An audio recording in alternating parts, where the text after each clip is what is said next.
Welcome to the Taken Hour. Before we drift into tonight's story, allow yourself to settle in. Breathe deeply, and if you find comfort here in the stars, please subscribe to join us for every journey. Ilara lived where the city lights faded into the true dark of the countryside. Her house was a solitary thing of glass and timber, perched on the edge of a dense, ancient forest. She loved the silence here. It was a thick, velvet blanket that smothered the noise of the world she never quite fit into. Most nights, she sat by the great window in her living room, just watching the tree line, waiting for something she couldn't name. It was a habit formed in childhood, a deep-seated knowing that the sky held more than just distant suns. The routine was always the same. Tea, warm and herbal, held in both hands against the creeping chill of the night. The lights dimmed low, and the gaze upward. There was a specific emptiness inside Ilara, a hollow space carved out when she was very young. She remembered being 7 years old, waking up in the damp grass 3 days after she had vanished, with no memory of the time between, only a lingering taste of metallic ozone on her tongue and a profound sense of loss. That feeling had never left. It was a quiet hum beneath the surface of her normal life, a compass needle always pointing toward the stars. Tonight, the air felt different. It was heavier, charged with a static that made the fine hairs on her arms rise. The usual chorus of crickets and night frogs had fallen into an abrupt, unnatural silence. It wasn't a threatening quiet, but rather an expectant one, like a great concert hall dimming its lights before the curtain rises. Ilara set her cup down. The liquid vibrated slightly, sending tiny concentric ripples across the surface, though there was no wind and no passing truck to cause it. The vibration was deep, subterranean, felt more in the bone than heard with the ear. She moved closer to the glass wall of her living room. Her breath fogged the pain for a moment before fading. The world outside was painted in shades of indigo and charcoal. And then she saw them. At the very edge of the yard, where the manicured lawn surrendered to the wild forest, stood 3 figures. They were barely there, just absences of starlight, tall and impossibly slender silhouettes against the slightly lighter backdrop of the trees. They were motionless, like statues carved from the night itself. Fear should have been the natural reaction. A gasp, a race to the phone, the locking of doors. But Ilara felt none of that. Instead, a wave of profound calm washed over her, a feeling akin to slipping into a warm bath after a long, cold journey. It was recognition. It was the clicking into place of a missing puzzle piece she had carried for 20 years. She pressed her palm flat against the cold glass. They didn't move, yet she felt their attention shift, focusing entirely on her.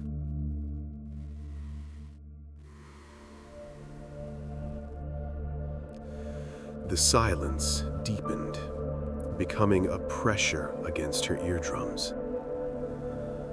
Then, the sound began. It wasn't external.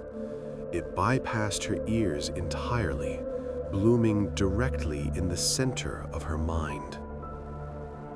It was a soft, resonant hum, multi-layered and harmonic, like several crystal bowls singing in perfect unison.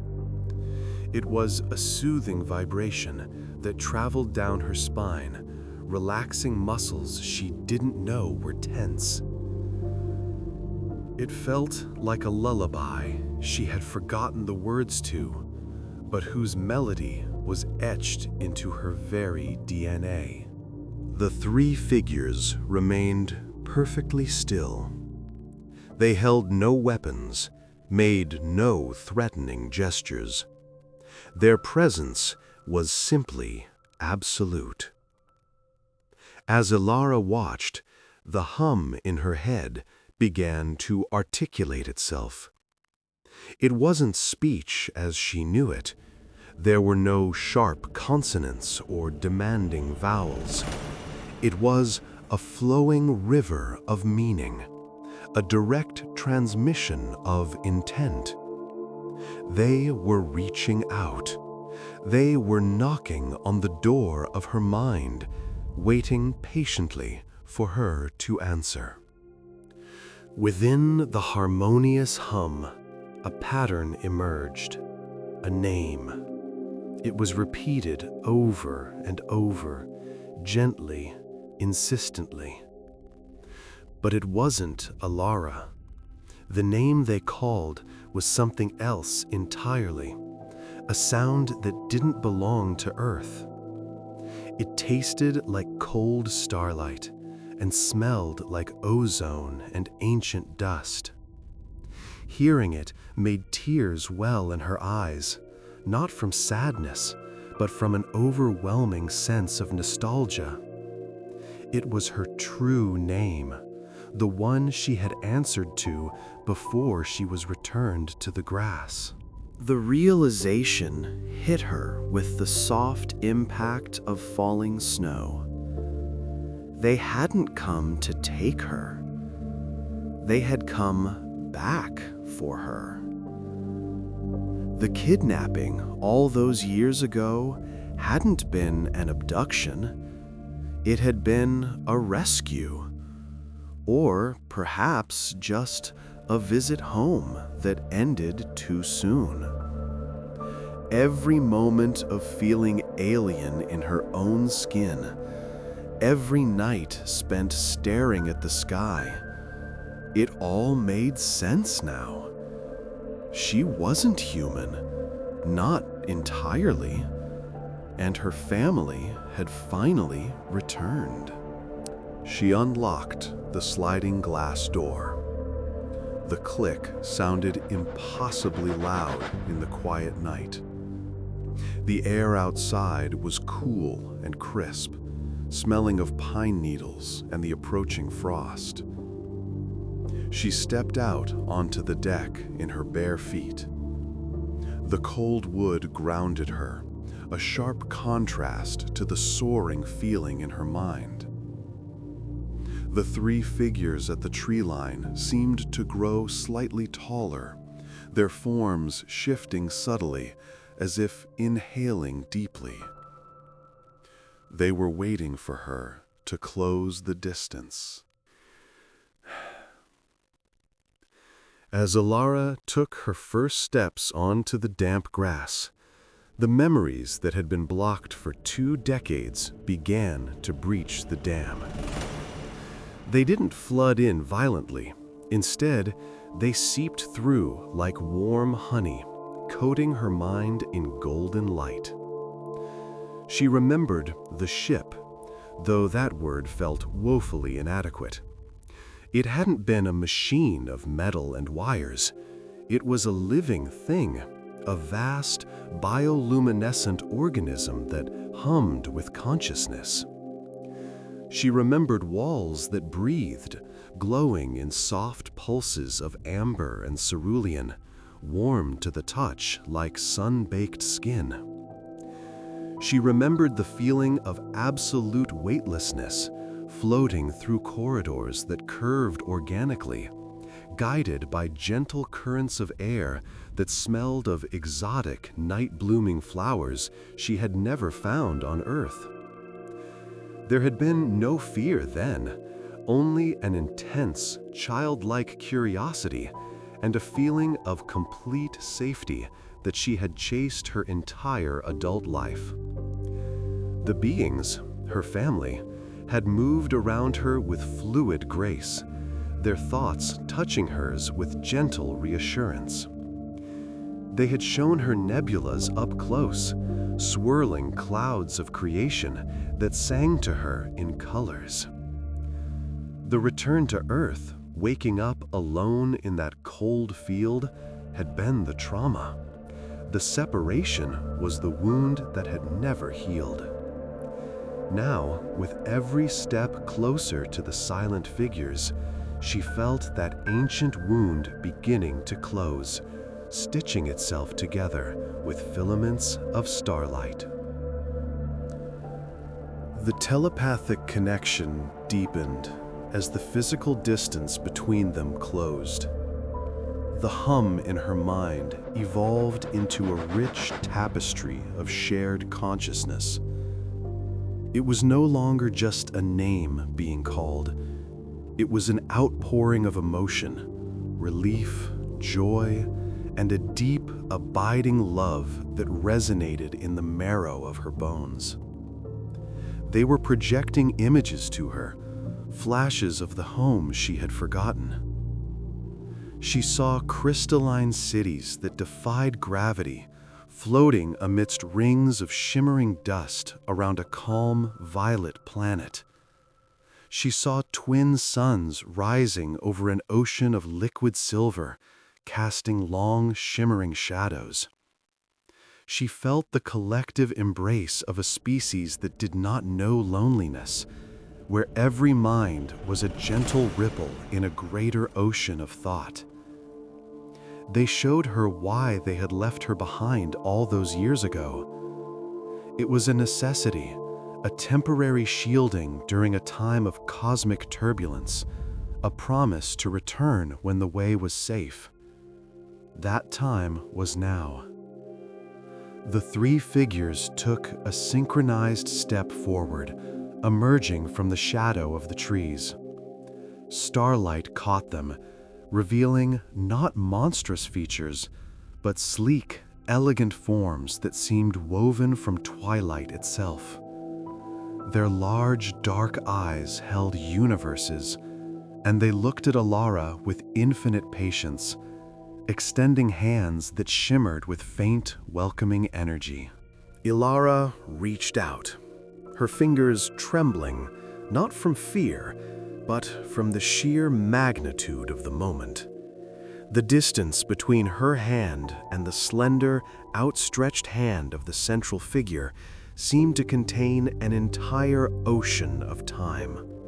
As their fingertips finally brushed, a sudden silence fell over the world, heavier and more profound than the quiet of the night. It was as if the universe had held its breath. The texture of the being's skin was unlike anything terrestrial. It was cool, impossibly smooth, and felt more like polished river stone or solid water than flesh. Upon contact, a soft azure light bloomed from the point where they touched, spiraling up Ilara's arm like a vine of pure energy. It wasn't an electric shock, but a warm infusion, a liquid comfort that flowed directly into her bloodstream. The sensation was grounding, rooting her to a reality she had almost forgotten. In that instant of connection, the barrier between their minds dissolved completely. There were no words, only a cascade of understanding. She felt their relief, a physical weight lifting from their shoulders, and their patience, which had spanned light years. She felt the damp grass beneath her feet begin to lose its chill, replaced by a hum that vibrated through the soles of her feet. The gravity of Earth, which had always felt like a heavy cloak dragging her down, began to loosen its grip. She took a deep breath, inhaling the crisp night air, but it tasted different now, sweeter, thinner, charged with the ozone scent of the stars. She was no longer just an observer of the night. She was becoming part of it. She looked back once, over her shoulder, at the house of glass and timber that had been her sanctuary. It glowed with a warm, amber light, a small beacon of human comfort against the encroaching dark of the woods. Through the large window, she could see her empty chair, the steam still rising from the cup of tea she had abandoned on the table. It looked like a still life painting, a frozen moment from a story that had reached its final page. A strange, peaceful detachment washed over her. She felt no sorrow, only a gentle acknowledgement of the time spent there. That life, the books she had read, the meals she had cooked, the lonely walks through the autumn leaves, it all felt like a dream she was waking up from. It wasn't that it hadn't been real, it was just that it was small. It was a single chapter in a book she was realizing was infinite. The figure beside her gave a gentle mental nudge, a soft pulse of reassurance that felt like a hand on her shoulder. "It remains," the voice in her head whispered, sounding like wind through chimes. "Nothing is lost. All memory is preserved." Ilara nodded slowly. She realized she wasn't leaving her home. She was simply expanding her definition of it.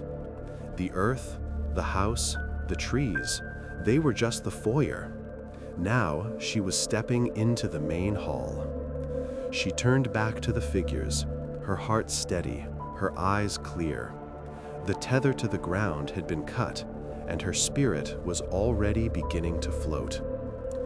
There was no mechanical roar of engines, no rush of wind or sudden G-force. The ascent began as a shift in perception. The three figures did not walk, they simply drifted upward, and Ilara drifted with them. It felt as natural as a leaf caught in an updraft, a gentle, helical rising that defied all the laws of physics she had learned in school. She looked down and saw the tops of the pine trees, their needles silvered by the starlight, passing beneath her feet. Then came the roof of her house, a geometric shape growing smaller and smaller. The perspective shifted smoothly, the details of the shingles and the deck fading into a general texture of wood and shadow. She felt lighter than air, suspended in a column of invisible force that cradled her body with infinite tenderness. The higher they rose, the more the air seemed to shimmer. It wasn't just the altitude. They were passing through a veil, a cloaking field that hid their true departure from the sleeping world below. The atmosphere around them turned a deep, translucent violet. Ilara extended her arms, feeling the strange, viscous air move through her fingers like silk. She was flying, not in a frantic, wind-whipped way, but with the slow, majestic grace of a creature of the deep ocean. The silence was absolute and beautiful, a velvet quiet that wrapped around her mind and hushed her thoughts until there was only the sensation of rising, rising, rising toward the waiting stars. Above them, the sky seemed to part like a curtain. The stars didn't just shine, they stepped aside to reveal the vessel. It was nothing like the jagged metal spaceships of human fiction. It was a monolith of soft curves and bioluminescence, shaped like a great, smooth seed or a polished riverstone suspended in the void. Its surface rippled with changing colors, deep indigos, soft teals, and veins of living gold, mimicking the aurora borealis. As they approached, the hull of the ship seemed to become porous, a membrane opening to receive them. There was no airlock, no harsh hiss of decompression. They simply floated through the wall as if passing through a waterfall of light. Inside, the transition was seamless. The air was warm and humid, smelling of rain on hot stones and sweet, unknown nectar. Alara's feet touched the floor, which felt soft and yielding like moss. The walls curved upward into a vaulted ceiling that displayed the cosmos outside, not through glass, but through the transparency of the material itself. The interior was a masterpiece of organic design, glowing with a gentle, ambient light that seemed to emanate from everywhere and nowhere at once. It felt alive. She could hear a low, rhythmic thrumming beneath her feet, the heartbeat of the ship. She wasn't just a passenger here. She was a cell returning to the body. The space welcomed her, the lights pulsing a warm greeting that she felt in her chest.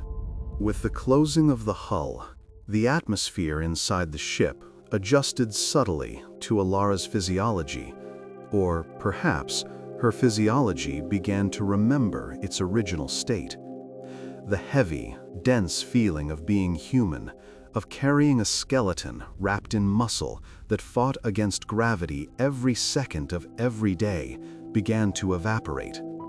Her posture straightened effortlessly.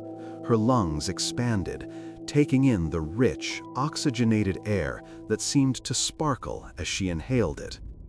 She looked at her hands. In the soft, amber light of the ship's corridor, her skin seemed to have a faint, pearlescent sheen.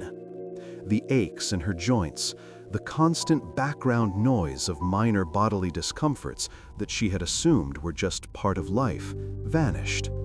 In their place was a fluid, vibrant energy.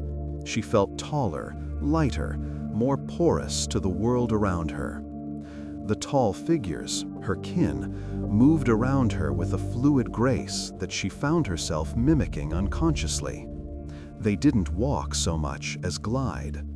One of them turned to her, and the telepathic voice returned, clearer now, amplified by the ship's own consciousness. "Restoration," the voice soothed.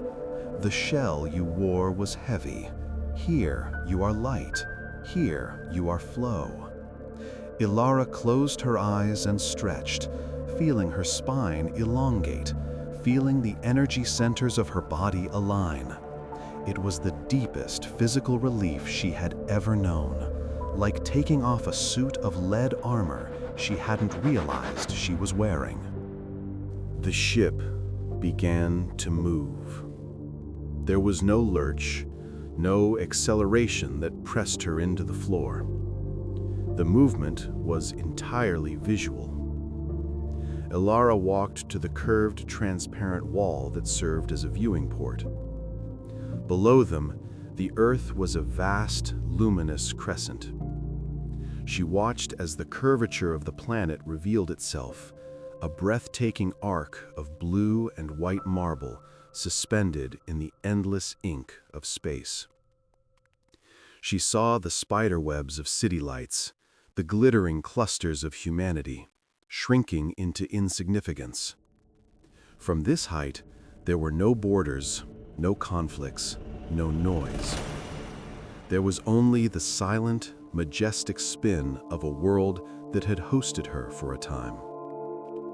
She felt a surge of gratitude toward the planet, a silent thank you for the lessons of gravity and solitude. As they drifted further away, the moon rose into view, stark and cratered, a silent sentinel. The ship maneuvered around it with the elegance of a fish swimming around a stone. The silence of space was not empty, it was a presence. It was a vast, heavy blanket of peace that wrapped around the ship. Alara pressed her hand against the transparency, feeling the cold of the void on the other side, separated only by the warm, living skin of the vessel. She was safe, she was held, and she was finally, truly, leaving. The view of the stars began to change.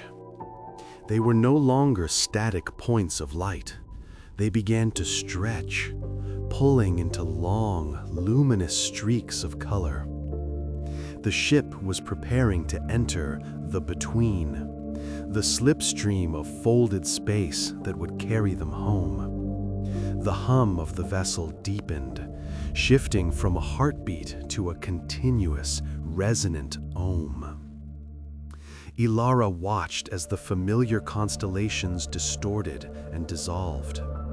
The darkness of space was replaced by a tunnel of shifting, aurora-like lights, ribbons of magenta, cyan, and gold flowing past them like a celestial river. It was hypnotic. The movement was incredibly fast, yet it felt like they were standing still while the universe rushed past them. This was the river of light, the cosmic current. Watching it induced a trance-like state. Her eyelids grew heavy, not with exhaustion, but with a profound, hypnotic relaxation. The colors outside pulsed in rhythm with her own breathing. In, the light brightened to gold. Out, it faded to a soothing indigo. The concept of distance lost its meaning here. They were not traveling across miles. They were flowing through the veins of the galaxy. The sensation was like floating on a raft down a warm, lazy river, watching the canopy of the universe drift by overhead.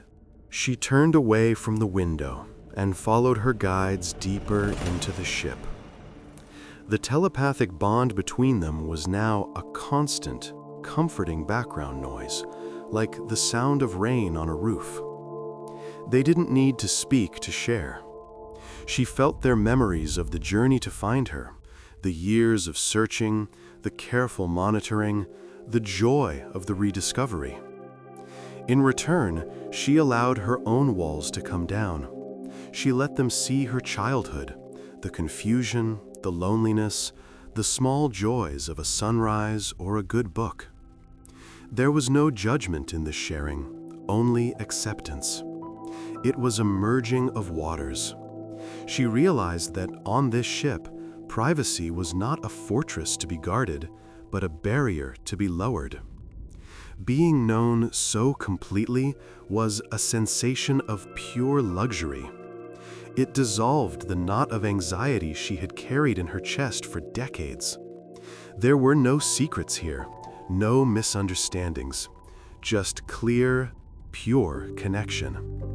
The figures, whose names she now knew as soundless vibrations of light, guided her toward a chamber at the center of the vessel. The air here was even thicker, richer, smelling of lavender and old paper. This was the sanctuary, the heart of the ship, where the crew rested and dreamed together. In the sanctuary, there were no beds, but rather recessed alcoves in the living walls, lined with a material that looked like soft, luminous moss. It molded perfectly to the shape of the body, warm and supporting. Alara approached one of these alcoves. She felt a wave of drowsiness, so powerful it was almost a physical force. It was the ship telling her that the transition was complete, and now the body needed to rebuild. She climbed into the alcove. The material rose up gently to embrace her, supporting her neck, her back, her legs, creating a sensation of total weightlessness. It was better than any bed on Earth. It was a womb of light. As she settled in, the lights in the chamber dimmed to a deep twilight purple. A soft, melodic sound began to play, not music, but the harmonics of the spheres, a slow, undulating tone that slowed her heart rate and deepened her breathing. Her family settled into their own alcoves nearby. Their consciousnesses brushed against hers, a final good night that felt like a warm blanket being tucked under her chin.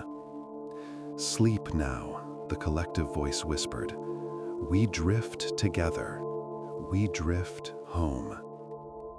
Alara let go. She let go of the last tension in her jaw, the last thought of Earth, and allowed herself to sink into the deep, restorative slumber of the stars.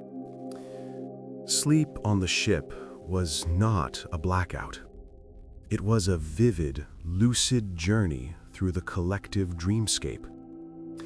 As Ilara's physical body rested, suspended in the bioluminescent alcove, her mind floated free. She found herself drifting through a landscape of abstract beauty. Clouds of color that tasted like fruit, mountains made of crystal that sang when the wind touched them. She wasn't alone in this dream.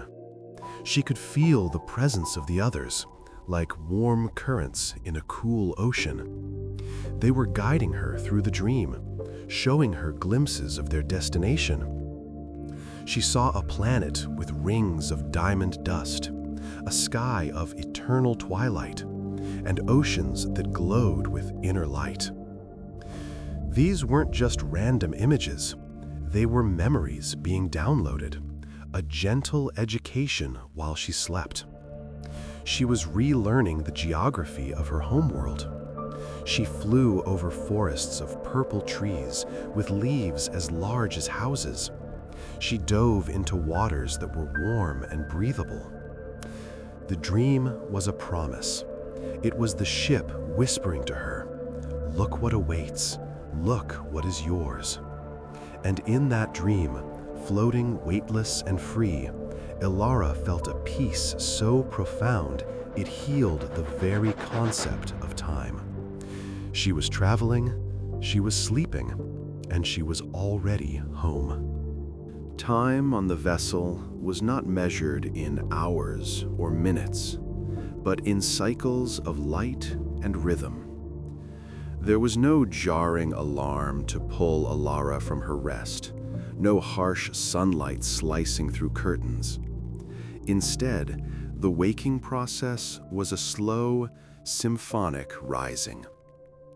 The deep violet twilight of the sanctuary gradually shifted, lightening by imperceptible degrees into a soft wash of dawn pink and pale gold. The ambient hum of the ship, which had been a low, rumbling theta wave during the sleep cycle, pitched up slightly, becoming a gentle, energizing vibration that tingled against the skin. Ilara stirred within the embrace of the living alcove. The moss-like material that had cradled her retreated slightly, responding to the change in her biorhythms, allowing her to stretch her limbs. She felt a profound stillness within herself. The mental chatter of her human life, the to-do lists, the anxieties, the constant internal monologue of worry had been wiped clean. In its place was a spacious, quiet clarity. She opened her eyes and saw the curved ceiling above her pulsing with a gentle, rhythmic luminosity, mimicking the breathing of a great, benevolent beast. She lay there for a long time, simply existing, feeling the connection to the ship's consciousness. It was a feeling of being held in the palm of a giant hand, safe and protected as they hurled through the impossible distances of the galaxy. She rose from the alcove, her feet finding purchase on the warm, yielding floor. Her body felt weightless, not just from the reduced gravity of the ship, but from a shedding of earthly burdens. She moved into the central space of the sanctuary, where a small basin of polished, obsidian-like stone stood growing from the floor like a dark flower. From the center of the stone, a clear, viscous liquid bubbled up, glowing with a faint inner light. This was their sustenance. There was no need for heavy meals here, no cooking or consuming of solid matter that weighed down the spirit. Her kin were already there, dipping small crystalline cups into the spring. They turned as she approached, their movements synchronized and fluid, like tall grasses swaying in a gentle breeze. They handed her a cup. The vessel was cool to the touch, carved from a single piece of translucent gem. Ilara lifted it to her lips. The liquid was cool and tasted of melon, jasmine, and pure energy. As she drank, she didn't just feel full, she felt revitalized. The liquid seemed to evaporate into her system instantly, spreading a warm, golden glow through her veins, sharpening her senses, and knitting together the fatigue of the years. It was light in liquid form, harvesting the energy of the stars they passed and distilling it into life. Nourished and awake, Ilara left the sanctuary to wander the corridors of the ship. She realized now that the vessel was not built, it was grown. The walls were seamless, lacking rivets or bolts, flowing into the floor and ceiling in continuous, organic curves. The texture was smooth but warm, like the skin of a dolphin or the petal of a lily. As she walked, the bioluminescence in the walls followed her, brightening slightly as she passed and dimming behind her, a personal halo of light that guided her way. She found herself drawn to the ship's arboretum, a vast domed chamber located in the midsection of the vessel. Here, the ship maintained a collection of flora from their home world, a breathing library of plants. The air was rich with humidity and the scent of alien earth, spicy, sweet, and deep. Strange, beautiful trees spiraled toward the high vaulted ceiling, their trunks twisted like spun sugar glass. Leaves of iridescent indigo and silver chimed softly when they brushed against each other. There were flowers that floated mid-air, untethered to the ground, drawing nutrients directly from the humid atmosphere. Ilara walked among them, trailing her fingers through the floating petals. She knew these plants. She knew that the blue moss at the base of the trees was used for healing, and the tall, reed-like plants sang when the wind blew. It was a garden of memory, a physical manifestation of the home she was returning to. In the center of the arboretum sat a shallow pool of water, perfectly still, reflecting the strange foliage above. Ilara sat by the edge, gazing into the depths. The water here was not just for hydration, it was a medium for thought. As she relaxed her mind, ripples formed on the surface of the water, responding to her mental state. When she felt peace, the water became smooth as glass. When she felt curiosity, intricate geometric patterns bloomed across the surface. One of her family members, the one who had first taken her hand on Earth, sat down opposite her. There was no need for spoken language. They simply existed together in the quiet. Through the link, Ilara felt the other's amusement and affection. "We are close," the thought drifted to her, soft as a falling feather. "The great weave is ending. The arrival begins." Ilara looked up. The ambient light of the arboretum was beginning to shift again, changing from the warm amber of day to a cooler, anticipatory blue. The ship was preparing for a transition. She could feel a change in the vibration of the floor, a subtle deceleration that pulled gently at her center of gravity. The infinite rush of the slipstream was coming to an end. They were about to re-enter the realm of normal space, the doorstep of her true home. Ilara returned to the main viewing deck, joining the rest of the crew. The massive, transparent wall that curved around the front of the ship showed the hypnotic, streaking tunnel of hyperspace, the river of multicolored light that they had been riding for what felt like an eternity. But now, the river was widening. The streaks of light began to fracture, breaking apart into shorter and shorter dashes. The colors deepened, shifting from the pastel neons of the slipstream to the deep, velvety black of real space. It happened in a moment of breathtaking silence. 1 second, they were inside the tunnel of light. The next, the tunnel dissolved, peeling away like mist in the sun. The universe snapped back into focus. The black void returned, infinite and deep, scattered with the hard, diamond brilliance of distant stars. But these were not the constellations of Earth. The patterns were new, denser, richer, and directly ahead, dominating the view, was a star of such brilliance it made Ilara gasp.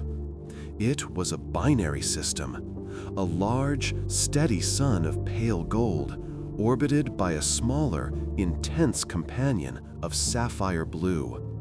Their combined light washed over the ship, painting the interior in a wash of royal colors. This was the hearth fire of her people. The light of the twin suns touched her face, and for the first time in 20 years, the shadows in her soul evaporated completely. The deceleration was smooth, a graceful shedding of velocity, as the organic ship navigated the gravitational currents of the binary system. They passed the outer planets, gas giants of swirling lavender and storm-gray clouds, ringed by belts of glittering ice that looked like crushed diamonds.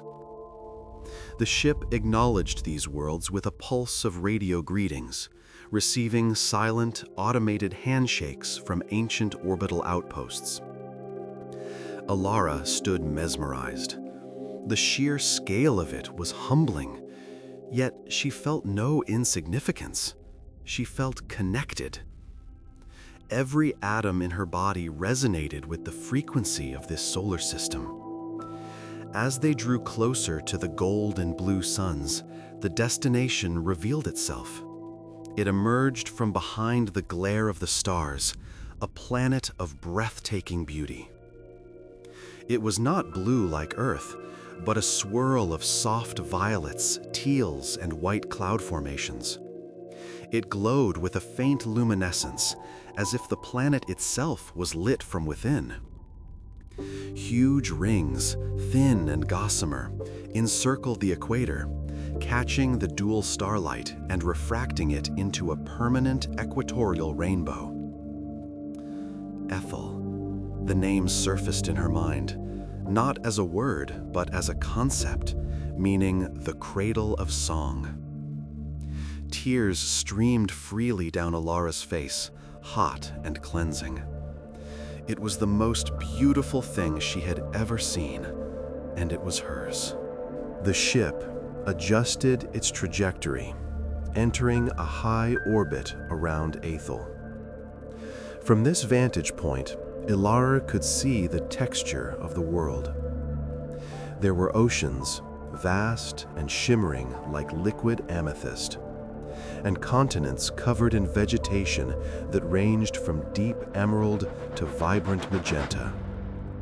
There were no scars of industry, no gray sprawls of concrete cities that choked the land. Instead, she saw the civilization of her people as bioluminescent networks that traced the natural geography. The cities were not built on the land, they were woven into it. Towers of crystal grew from mountain peaks like natural stalagmites. Floating archipelagos drifted above the oceans, tethered by gravity beams that looked like threads of light. The telepathic chorus from the planet below began to reach them. It wasn't a noise, but a warmth, a collective welcome home that rose from billions of minds. It was a sensation of absolute belonging. Ilara felt the distinct mental signatures of friends she had played with as a child, of elders who had taught her, all reaching out to brush against her consciousness with joy and relief. The isolation of Earth, the silence of the human condition, was over. She was plugging back into the mainframe of love. The descent began. The ship dipped its nose toward the atmosphere, gliding downward with the grace of a falling leaf. Friction heated the hull, but inside, the temperature remained perfectly constant.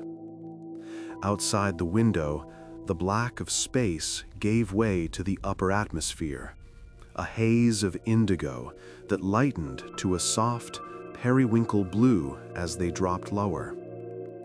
Clouds whizzed past, thick and fluffy, smelling of rain and charged energy. They were entering the dawn side of the planet. The light of the twin suns broke through the cloud cover, casting long, double shadows across the landscape below.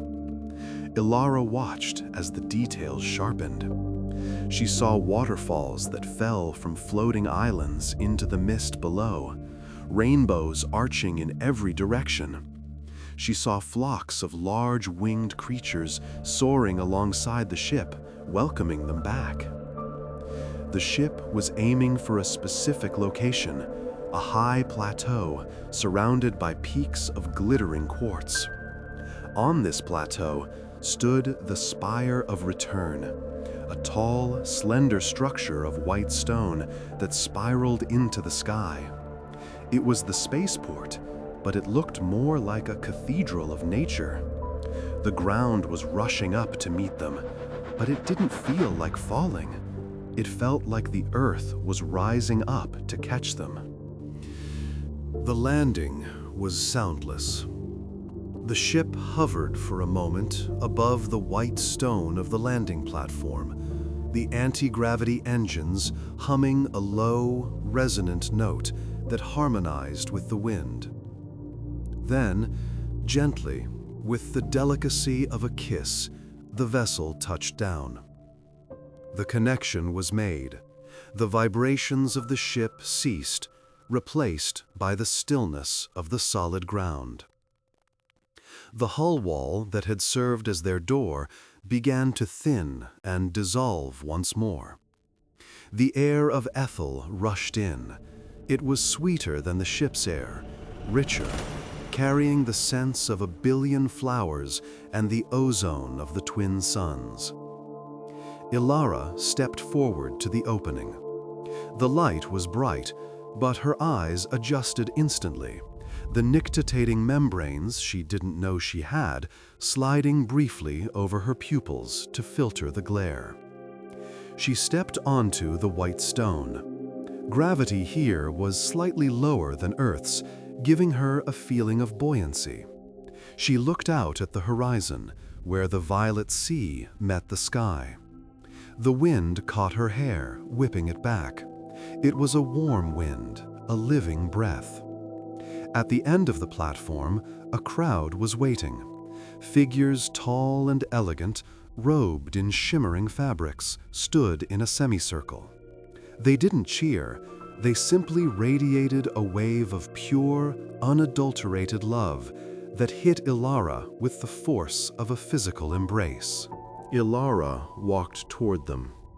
Her legs felt steady, her heart calm. The three who had brought her home flanked her, a guard of honor. As she approached the waiting crowd, a figure stepped forward, taller than the rest, with eyes that held the wisdom of centuries. It was her mother, not by biology as humans understood it, but by the weaving of souls. The figure opened her arms. Ilara stepped into the embrace, burying her face in the soft, silk-like robes. She breathed in the scent of home, a smell she had chased in every perfume, every flower, every forest on earth, but never found. Now, here it was. "You have returned," her mother's thought echoed in her mind, clear as a bell. "I have returned," Ilara projected back. The circle of figures closed around them, a protective shell of family and kin. They began to hum, a low, melodic sound that resonated with the crystals of the mountains around them. It was the song of rejoining. Ilara closed her eyes, letting the sound wash over her, washing away the last dusty remnants of the lonely girl in the glass house. She was home. The journey was done. But the life, the true life, was just beginning. The procession moved from the landing spire down into the city proper, though city felt like the wrong word for a place so organically woven into the landscape. There were no hard grids or paved streets here. Instead, they walked along paths of soft, living turf that glowed faintly underfoot with each step, guiding them through groves of singing crystal structures. These structures, the homes and gathering halls of her people, were grown from the planet's mineral-rich crust, semi-translucent and humming with a low, stabilizing resonance. As Ilara walked, flanked by her kin, she noticed the absence of mechanical noise. On Earth, silence was an absence of sound, often pierced by the distant hum of traffic or electricity. Here, silence was a presence, a rich, velvet backdrop against which the subtle sounds of life played like music. The wind chiming through the spiral leaves, the soft murmur of telepathic greeting, the rhythmic pulse of the planet's magnetic field, it all created a symphony of tranquility. She felt the tension in her shoulders, a chronic condition of her human life, finally dissolve completely. The air here was denser, supporting her weight, making walking feel more like gliding through water.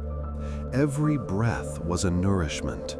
The light of the twin suns, now dipping lower toward the horizon, cast long, beautiful shadows that danced and stretched, turning the white stone of the path into a canvas of gold and violet light. They arrived at a dwelling, perched on the edge of a gentle cliff overlooking the amethyst ocean. It was a structure of curved pearl and glass, shaped like a nautilus shell. Her mother stopped at the entrance, an archway that held no door, only a curtain of shimmering energy, and gestured for Ilara to enter. "This has waited for you," the thought bloomed in her mind. "It has grown as you have grown." Ilara stepped through the energy curtain. It felt like walking through a warm mist that cleansed her skin of the journey's dust. Inside, the space was open and airy, filled with the soft, ambient light of the setting suns filtering through the translucent walls. The furniture was not separate from the floor, but rose from it in smooth, ergonomic waves, covered in soft, woven textiles that felt like cashmere and moss. On a shelf formed from the wall lay objects she recognized from the deep recesses of her infant memory. A sphere that changed color when she held it, a small flute carved from sunbone. Picking up the sphere, it immediately flushed a warm pink, recognizing her DNA, greeting her like an old pet. The sense of belonging was absolute. This wasn't a guest house or a hotel. This was the space her soul had been trying to find in every room she had ever entered on Earth. She placed the sphere back down and exhaled a breath she felt she had been holding for 20 years. She moved to the wide, open terrace that extended over the cliffside. The time of the great setting was upon them. In the sky, the larger golden sun touched the horizon, flattening into a disk of molten fire, while the smaller blue sun hung just above it, creating a spectacular contrast of cool and warm light. The sky was a riot of colors impossible to name. Shades of apricot melting into bruise purple, streaks of neon teal fading into charcoal. As the light faded, the planet began to wake up in a different way. The bioluminescence that Alara had seen from orbit began to ignite across the landscape. The ocean below, dark and mysterious, started to sparkle with millions of points of light, mirroring the emerging stars above. The forests in the distance began to glow in soft greens and blues.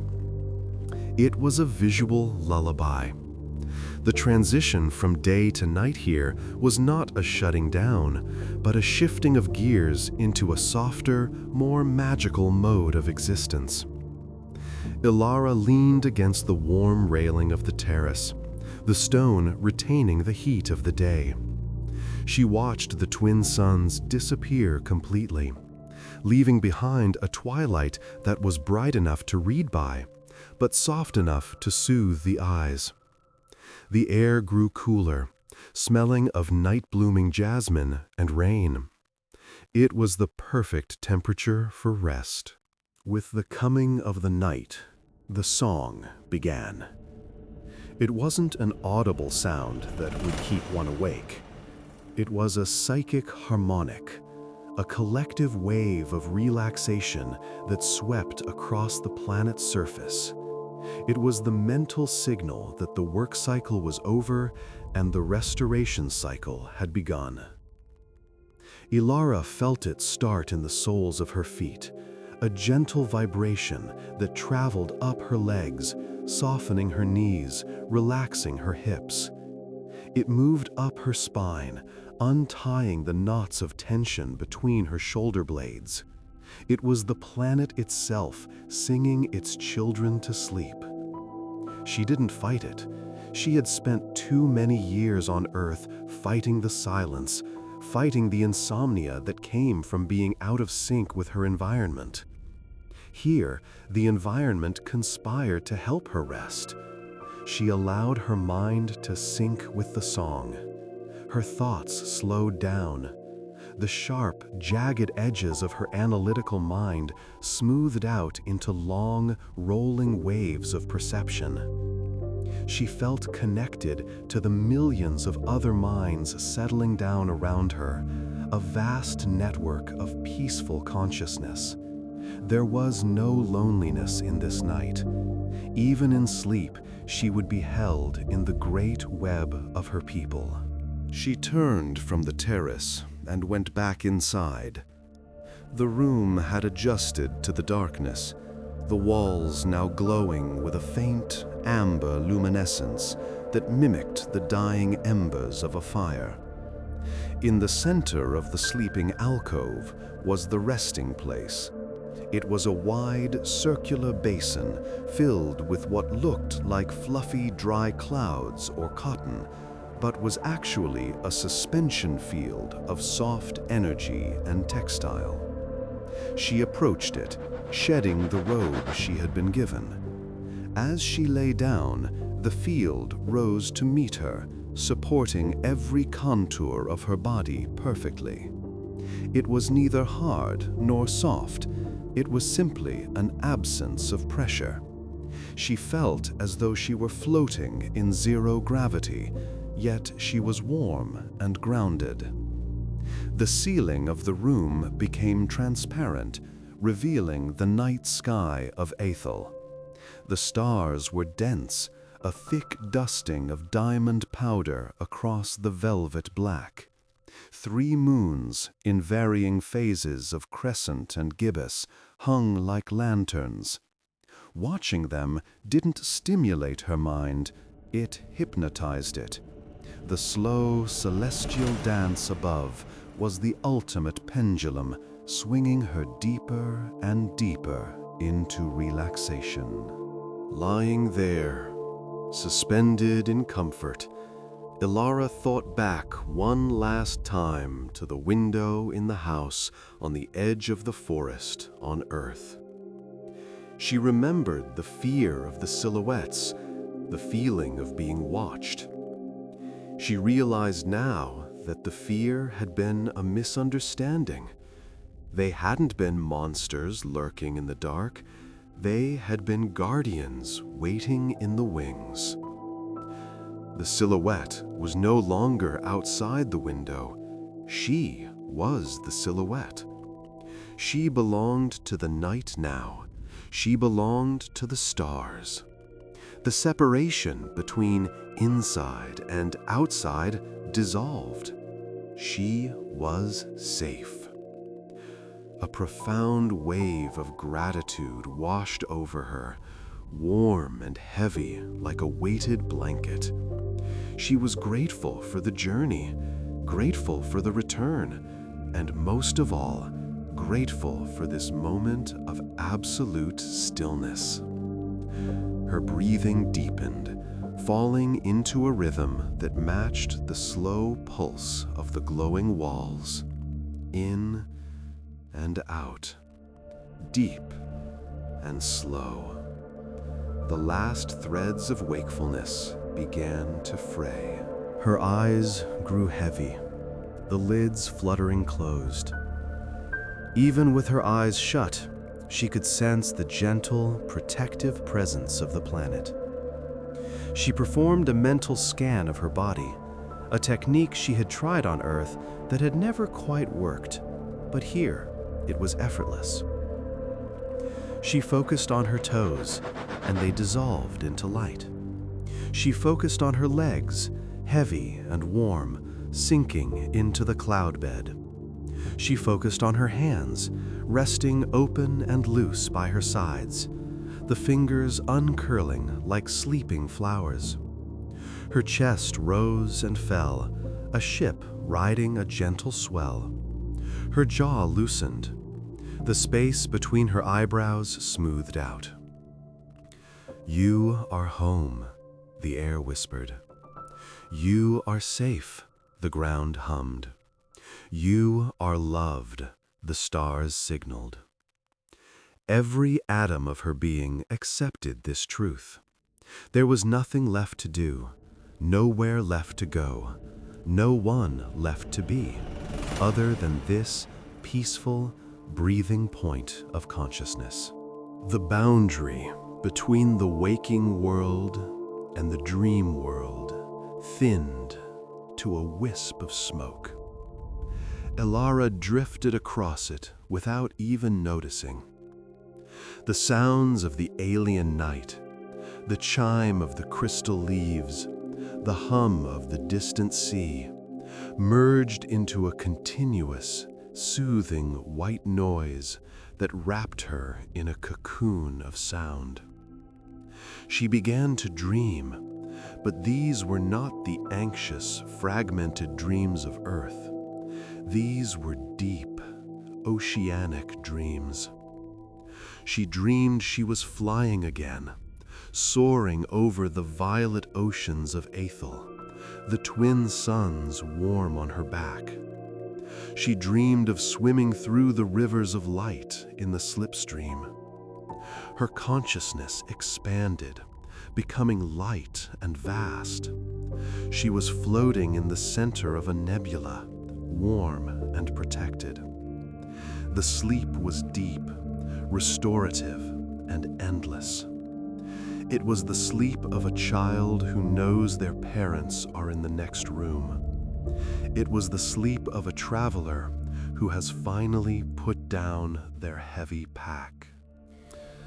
And so, under the watch of 3 moons and the protective glow of the crystal cities, Alara slept. She slept the sleep of the returned. The universe continued its slow, majestic spin around her, a cradle rocking in the dark. The house in the woods on Earth sat empty, silent, and still, its purpose fulfilled. The story of the lost girl was over. The story of the Star Child had begun, but that was a tale for the waking hours. For now, there was only the quiet. There was only the peace. Drift now with her. Let the image of the violet ocean and the diamond stars fill your mind. Let the hum of the ship and the song of the planet vibrate in your bones. You too are safe. You too are held. You too can let go. Good night, traveler. Good night, Alara. The stars are watching over you. Sleep.